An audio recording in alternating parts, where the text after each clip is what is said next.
Maaga pa lang, gumising nga ako, kape sa mesa. Pero sa iyo ang isip ko, tinititigan ko yung app na parang mapa. Saan ka na ba? Sana malapit ka na. Departed from facility, nakita ko kaninang 5. Kinilig ako kasi baka ngayon dumating ka. Para akong bata na naghihintay ng regalo, yung simpleng parcel na magpapasaya ng mundo ko. Lumipas ang oras, saligaga pa rin. Bawat tunog na motor, akala ko ikaw na rin. Pero hindi pala, ibang tao lang. Pero sige lang, baka mamaya nandyan ka na. Hinihintay kong dumating ang parcel ko. Kahit ilang araw pa to, tiis lang to. May kakaibang saya pag dumating ka na. Para bang Pasko kahit hindi naman talaga. Hinihintay kong dumating ang parcel ko. Kahit ilang araw pa to, tiis lang to. May kakaibang saya pag dumating ka na. Para bang Pasko kahit hindi naman talaga. Mga alas 10 nag-notif ang phone ko. Your parcel is out for delivery today po. Aba napatalon ako sa tuwa. Para akong nanalo sa maliit na premyo sa kanto. Naglinis pa ako ng pintuan, baka dumating bigla. Ayoko mukhang sabog pag ginawa ng picture si kuya. Nagsukle pa ako, nagayos pa ng damit. Kahit alam kong 6 seconds lang ang pag-abot natin. Kumain ako pero hindi ako mamakali. Tinitingnan ko ang bintana, baka dumaan si Manong muli. Nakasilip ako parang may sinusundan. Parang love life ko, lagi na lang nag-aabang. Hinihintay kong dumating ang parcel ko. Kahit ilang araw pa to, tiis lang to. May kakaibang saya pag dumating ka na. Para bang Pasko kahit hindi naman talaga. Hinihintay kong dumating ang parcel ko. Kahit ilang araw pa to, tiis lang to. May kakaibang saya pag dumating ka na. Para bang Pasko kahit hindi naman talaga. Tanghali na pero di ka pa rin dumarating. Nag-aalala ako baka umulan na naman at ma-delay din. Pero sabi ko sa sarili ko, konting tiis pa. Mga pangarap ko nasa loob mo, kasi sinta.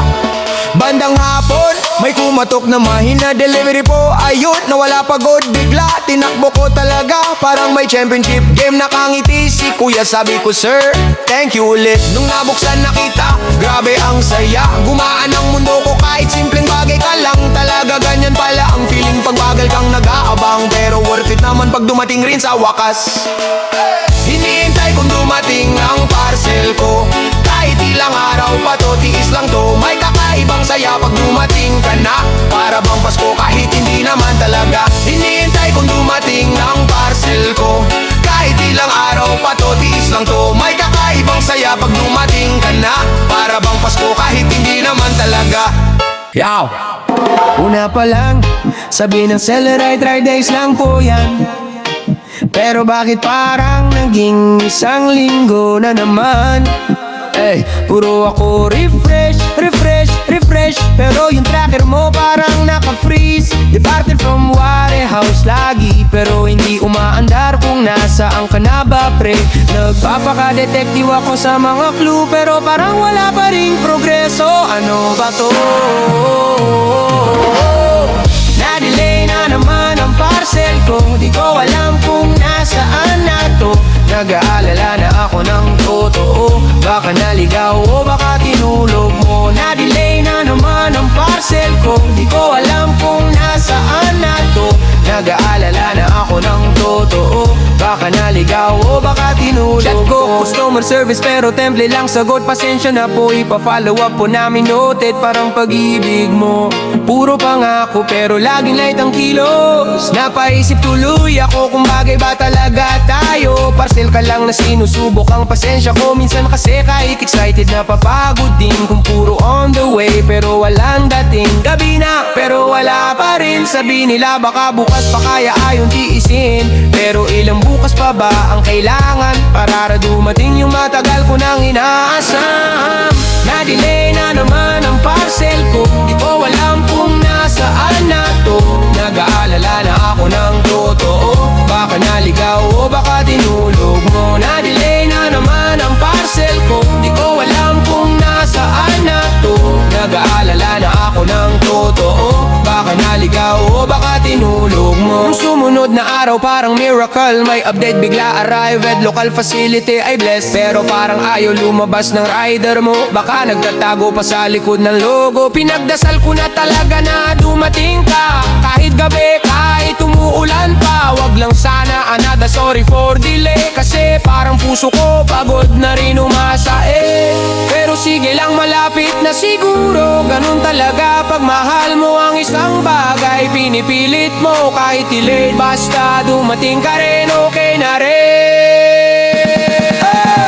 Na-delay na naman ang parcel ko, pero sige lang, baka bukas nandito na to. Kahit ilang araw pang paghihintay ang lumipas, hihintayin kita kahit nakakainis ka minsan.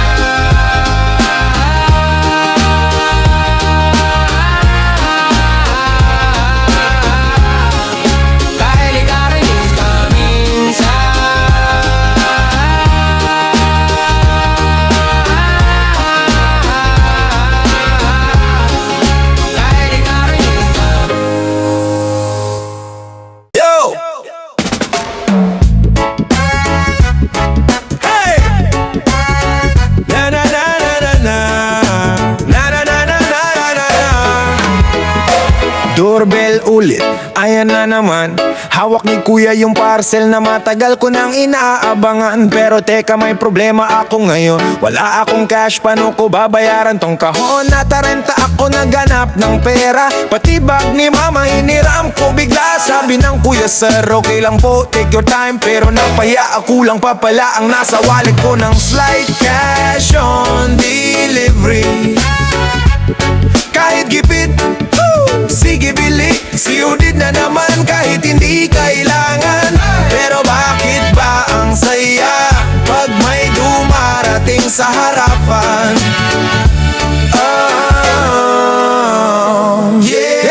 Tuwing say, parang hypnotize at tukar dito, check out doon, walang advice. Kaya pag dumarating si kuya, kabado ako, baka maubos ang allowance ko. Minsan sabi ni mama, anak, ano na naman yan? Sabi ko, essential po, kahit hindi naman. Pero minsan ang saya lang talaga, yung feeling na may bago kang bubuksan pagdadating ng umaga. Hindi ko alam kung hobby ba o addiction, pero bakit parang fulfillment ang bawat delivery session? Si Udi pa talaga, hindi card, kaya bawat abot ng pera may thrill ang sarap.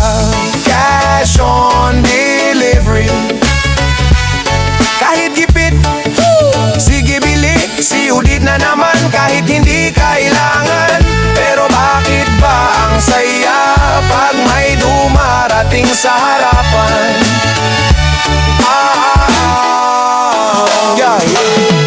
Minsan sabay-sabay pa ang dating, nakakahiya kay kuya kasi araw-araw na akong order king. Pero sabi niya, okay lang daw, regular customer na raw ako bago pa sumapit ang araw. Grabe, minsan di ko alam paano ko babayaran, pero andun pa rin ako nakaabang sa pintuan. Ganito pala pag God warrior, pag may sale sa puso ko may apoy, puro fervor. Pero sige lang, buhay ay mas masaya pag may parcel sa pinto at may kasamang kaba. Si Udi forever kahit minsan naluluwa, basta may dumadating, worth it na.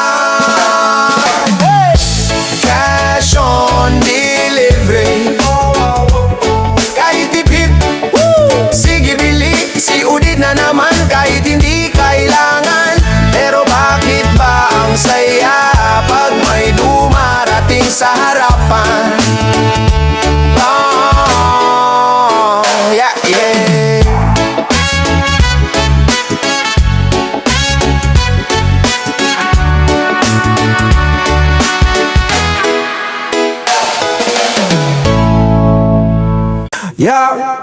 Sabi ng tracking delivered na raw, pero bakit wala dito sa bahay ko ngayon? Parang pagmamahal mo bigla na lang nawala, walang paliwanag, walang paalam, wala na. Nagtanong ako sa kapitbahay, may dumating ba sa inyo kahapon na kahon na kulay gray? Sabi nila wala raw silang nakita, ayun, parang puso ko wala ring bakas ng pagbalik mo, Sintalos parcel, saan ka dinala? Pati puso ko sumabay sa pagkawala.